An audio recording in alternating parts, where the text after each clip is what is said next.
नमस्कार, मैं हूं आपके साथ मयंक। तो देखिए, मेरे बड़े सारे दर्शकों ने मुझसे ये कहा कि मयंक जी ये बताइए कि जो ईरान में कल धमाकों की खबरें आई उनका सच क्या है। हम विश्लेषण करेंगे कि ये जो धमाकों की खबरें आई ईरान में, इसकी असली वजह क्या रही। देखिए, आपको पहले पूरा घटनाक्रम समझना पड़ेगा। कल अचानक इस तरह की खबरें चलने लगी कि ईरान के 10 शहरों में धमाके हुए हैं और उन शहरों के सबके नाम भी लिए गए। तेहरान में धमाका हुआ है, एवाज में धमाका हुआ है, तबरीज़ में, केश में, मुअल्लम में, नतांज, फरान, कोम और ऐसे तमाम शहरों के नाम सामने आए कि इन सब में धमाके हुए हैं।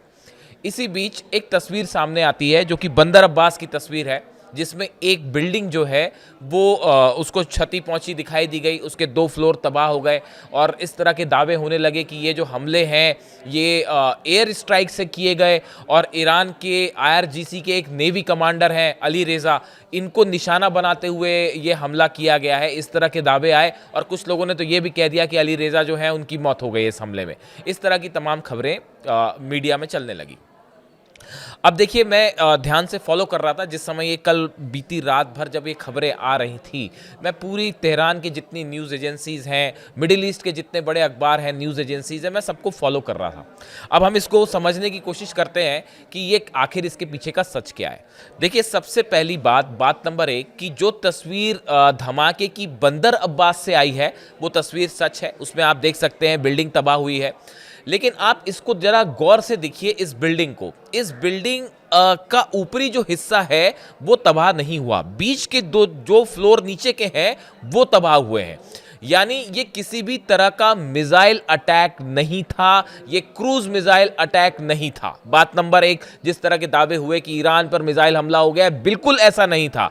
अगर क्रूज मिसाइल फायर की जाती तो ये पूरी की पूरी बिल्डिंग तबाह हो जाती। बात नंबर 1। बात नंबर 2, कहा गया कि ये ड्रोन अटैक हो सकता है। ये बिल्कुल भी किसी तरह का ड्रोन अटैक नहीं था, जहां तक मैं समझ पा रहा हूं, जहां तक मैं एनालाइज कर पा रहा हूं। देखिए, अगर कोई ड्रोन आके अटैक करता, यह संभव ही नहीं है कि बिल्डिंग के ऊपरी हिस्से को तबाही ना मचे।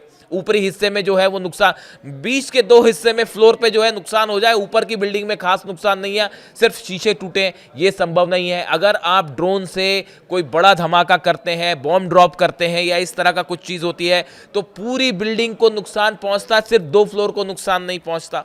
दूसरे नंबर की बात। तीसरे नंबर की बात जो है अहम, खबर कहां से आई है? बंदर अब्बास से। बंदर अब्बास क्या है? ईरान का पोर्ट सिटी है। सबसे बड़ी मिलिट्री ड्रिल जो है हॉर्मूज में हो रही है, बिल्कुल करीब उसके बंदर अब्बास है। अगर परिंदा भी पर मारेगा यहां पे तो मिसाइल डिफेंस सिस्टम उसको खत्म कर देगा, इसमें किसी को कोई शक नहीं होना चाहिए। अमेरिका के प्लेन्स बॉर्डर से अंदर नहीं आ पा रहे, घूम के 2 बार वापस लौट गए। तो ये सोचना भी निहायती मूर्खता है कि कोई अमेरिका का प्लेन जो है वो ईरान के अंदर घुस के हमला करके लौट जाएगा। आ तो जाएगा, वापस नहीं जा पाएगा। ये ईरान की सेना कह रही है कि अगर हमला करने के लिए प्लेन अंदर आ गए ना तो उसको वापस नहीं जाने देंगे। तो वो हमला तो कर नहीं पा रहे और खबरें ये चल रही हैं कि एयर स्ट्राइक हो गई। बिल्कुल भी एयर स्ट्राइक नहीं थी, जीरो। ईरान की तरफ से जो कहा, ईरान की तरफ से जो बयान आया, मैं आपको वो भी बता दूं।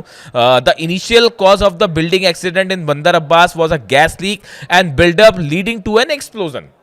जो फायर चीफ है मोहम्मद अमीन लियाकत, उनकी तरफ से जो बयान आया, इन्होंने कहा कि ये जो एक है गैस लीक की वजह से ये धमाका हुआ है और उससे ये ब्लास्ट हुआ, इस तरह की बात है। लेकिन अगर हम मान भी लेते हैं कि ये किसी तरह का अटैक था और मोसाद ने ये अटैक करवाया, क्योंकि इसका कुछ आप अगर देखें मोडस ऑपरेंडी जो है वो मोसाद के अटैक की तरह है, उस स्थिति में भी ये आईडी ब्लास्ट हो सकता है कि एक कोई बॉम्ब प्लांट किया गया और धमाका कर दिया गया।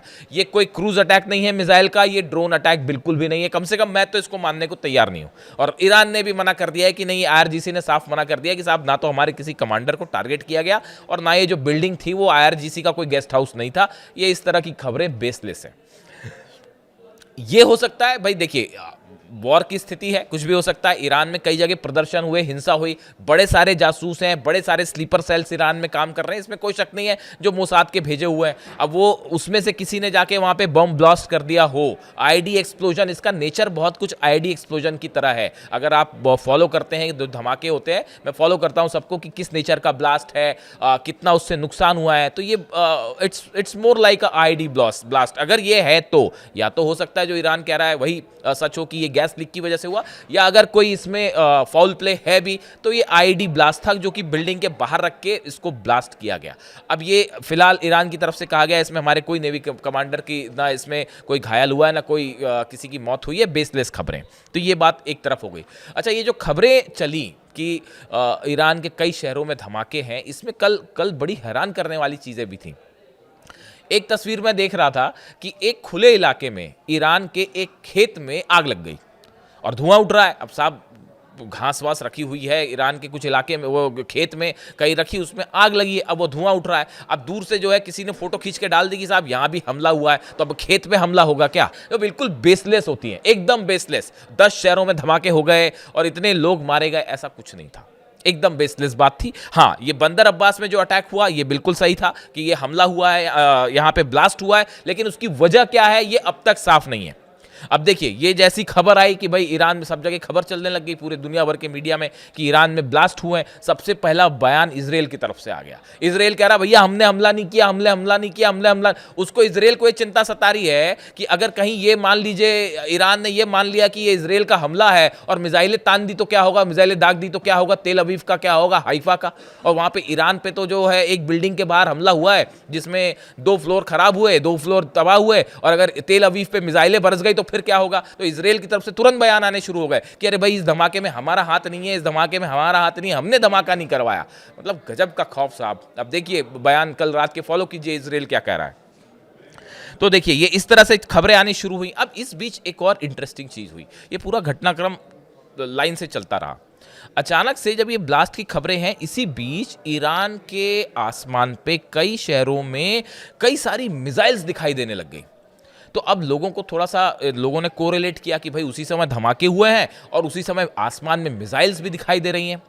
ये मिसाइल्स किसी अमेरिका या इजराइल या दुश्मन देश की मिसाइल्स नहीं थी, ये ईरान की मिसाइल्स थी। ईरान का S-400 कल पहली बार शहरों के ऊपर से एक्टिवेट किया गया। ईरान के शहरों के ऊपर खुद ईरान ने अपना S-400 टेस्ट किया। मैं दावे के साथ आपको ये बात कहता हूं कि ये जो मिसाइल्स फायर की गई थी ईरान की मिसाइल्स थी। ईरान ने वॉर ड्रिल करी, एक्सरसाइज करी और S-400 सिस्टम कल पहली बार फायर किया गया। और ये संदेश दिया ईरान ने कि अगर आपके F-35 अंदर घुसे, F-16 घुसे तो वापस नहीं जाने देंगे। ये संदेश दिया कल ईरान ने, ईरान की एयरफोर्स ने। और ये जो मिसाइल्स फायर की गई जिसकी तस्वीरें सोशल मीडिया में वायरल हो रही है। अब देखिए आप किसी भी देश का एग्जांपल लीजिए, अब ईरान में भी अगर लोग आम जनता को आसमान में मिसाइल्स उड़ती दिखाई दें और उसी समय ये खबरें आ जाएं कि भाई कुछ जगह धमाके हुए, अब धमाके की खबर, धमाका हुआ एक और खबर फैल गई 10 जगह धमाके हो गए। अब देखिए ऐसी स्थिति में ये एक स्वाभाविक सी बात है कि अब जो टेंशन बिल्टअप है उसके बीच में ये अनुमान लगाया जाने लगता है भाई कहीं पे अमेरिका ने हमला तो नहीं कर दिया और कहीं इजराइल ने हमला तो नहीं कर दिया, क्या अटैक शुरू हो चुका है। ऐसा कुछ नहीं था, बिल्कुल बेसलेस बात थी। दूसरी बड़ी बात कि ये S-400 फायर हो। अब देखिए इसमें एक गौर करने वाली बात है, पिछले कुछ समय में आपको समझना पड़ेगा कि कल जो धमाके की खबरें आ रही थी वो दक्षिणी इलाके से आ रही थी ईरान के, खास तौर पे जो बॉर्डर इलाका है। देखिए मैं बार बार आपको बोल रहा हूँ, जो इराक और ईरान की सीमा है ये इसके आसपास से सटे इलाकों में धमाके की खबरें आ रही हैं। इस बार अगर हमला होता है, जंग होती है, तो इराक और ईरान का जो बॉर्डर है ये सबसे अहम रोल प्ले करने वाला है, क्योंकि बाकी जगह से हमले की संभावना थोड़ी कम दिख रही है इस बार। इराक एक ऐसी कंट्री है जिसमें से अगर आप एयर स्पेस का इस्तेमाल करके आप करेंगे भी तो कोई कुछ बिगाड़ नहीं पाएगा अमेरिका का, तो अमेरिका भी समझता है इस बात को। तो ये इलाका सेंसिटिव है। दूसरा जो है, जो पोर्ट सिटीज़ हैं, खासकर बंदर अब्बास जो शहर है, जो पोर्ट होर्मुज के आसपास के इलाके जो हैं या जो पोर्ट सिटीज़ हैं, यहाँ पे ज़बरदस्त वॉर ड्रिल चल रही है ईरान की। और अब तो चाइना के शिप्स भी पहुँच गए और रशिया के शिप्स भी बताए जा रहे हैं कि धीरे धीरे आगे बढ़ रहे हैं। इस तरह की खबरें आ रही हैं तमाम। तो ऐसी स्थिति में जो बंदर अब्बास या पोर्ट शहर है, यहाँ पे किसी तरह की क्रूज मिसाइल अटैक हो जाए या ड्रोन आ जाए और वो पता ना चले, ये संभव नहीं है। आप इस बात के लिए निश्चिंत रहिए, अगर अंदर आते भी हैं तो ये डिक्लेरेशन ऑफ वॉर होगा और ईरान 2 मिनट नहीं लगाएगा पलट के मिसाइल मारने में। इस तरह की भी खबरें आई कि इस्फहान में, नतांज में हमले हुए हैं। ऐसे कोई हमले का कोई सबूत सामने नहीं है, ना कोई तस्वीर सामने है या कोई वैलिड तस्वीर। अब कहीं खेत में आग लग जाए और सब आप कह दो कि ईरान पर हमला हो गया, तो ना उसको IRGC मानेगा, ना ईरान की सेना मान रही, ना ईरान की सरकार मान रही है, ना दुनिया मान रही है। सबको दिख रहा है खेत में आग लग गई और उसको आपने बता दिया कि साहब ये हमला हो गया। कल जो है 2-3 बड़े डेवलपमेंट और हुए हैं। पहला डेवलपमेंट ये है कि कतर से एक डेलीगेशन पहुंचा है तेहरान और वो शायद अमेरिका का संदेश लेके आया है कि कैसे बातचीत की जाए। मैं आपको बताऊं हकीकत क्या है। सबसे ज़्यादा इस समय बातचीत करने के लिए कोई आतुर है तो वो है अमेरिका और ट्रंप एडमिनिस्ट्रेशन।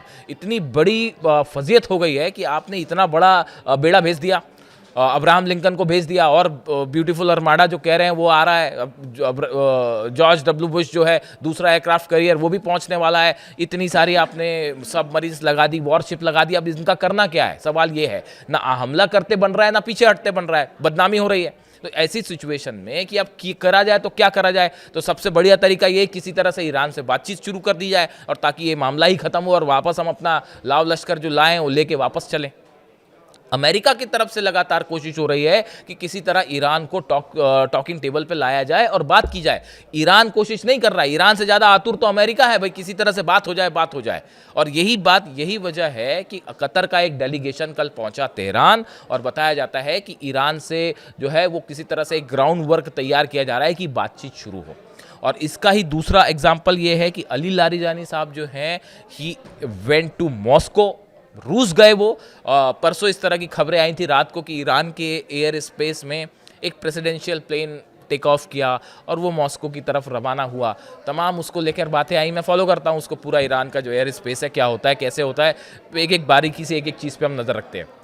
तो एक प्लेन उड़ता है साहब तेहरान से, तो कहा गया कि किसका प्लेन है। अचानक से जो हड़कंप मच गया, नज़रें रहती सबकी सैटेलाइट से। वो प्लेन में अली लारिजानी साहब थे जो कि मॉस्को पहुंचे, और वहां पे जाके उन्होंने पुतिन से मुलाकात की है और बात की है।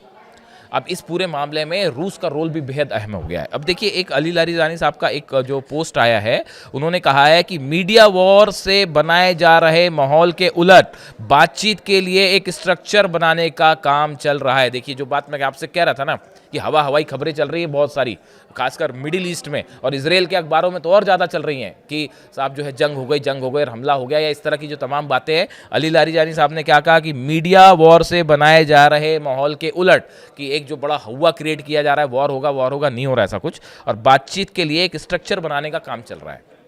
ये अमेरिका लगातार ये कोशिश कर रहा है कि किसी तरह से बातचीत होए ताकि ये मामला थोड़ा सा ख़त्म हो, हम अपने जो जहाज वहाज लाए हैं लाके वापस ले चलें तो थोड़ी इज्जत बच जाए। ऐसी स्थिति में ये जो खबरें हैं, मेरे बड़े सारे दर्शकों ने कहा कि भाई कल की ये बताइए, ये जो धमाके हुए ईरान में, इसका सच।